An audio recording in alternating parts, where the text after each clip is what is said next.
Hello kakabsat, tinipak ko yung aking recipe ngayon kasi instead na i-adobo ko siya or haluan ko na naman siya ng may sabaw-sabaw talagang nakapag-isip ako na ibahin ko naman para maiba naman yung panlasa ko Eto linagyan ko siya ng niyog ginataan na chicken na meron siyang carrots at saka sili tapos patatas. Nag-fast forward na nga ako kakabsat ko at ayan, ginisa-gisa ko lang yan at minekos-mekos ko ng parang yung pag-ikot-ikot niya sa buhay mo, charis, joke lang.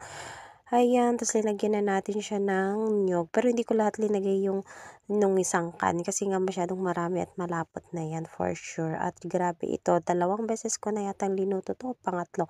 At ang sarap-sarap talaga ng ganitong luto. Para siyang curry, kaso ang pinagkaiba nga lang niya, wala lang kasing curry na na linagay ko na seasoning. So, ang linagay ko lang paminta, magic sarap, asin, saka yung laurel, saka yung niyog. Yun lang yung nilagay ko. Tapos lalagyan ko na siya ng sabaw na konti at ayan na nga, fast forward na sobrang lapot at ang bango-bango at ang sarap-sarap talaga. Gusto ko kasi na maiba naman yung lasa ng luto ko ngayon at yun, naglagay na ako ng parsley pero yung parsley is optional na lang yan. Kung gusto mong maglagay, maglagay ka pero kung hindi, it's okay.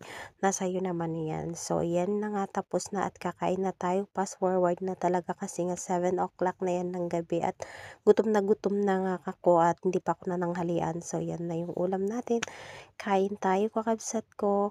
Subukan nyo din 'to, masarap na luto talaga 'to, sinasabi ko sa inyo. Mauubos talaga yung inyong kanin. Ayan, kain na tayo, then baon na rin para sa work. Kain tayo. Grabe, ang bango-bango at ang sarap-sarap at sa time na yan is naubos talaga yung aking ulam. Kain na tayo kakabsat, agyaman apo. Kain. Thank you Lord.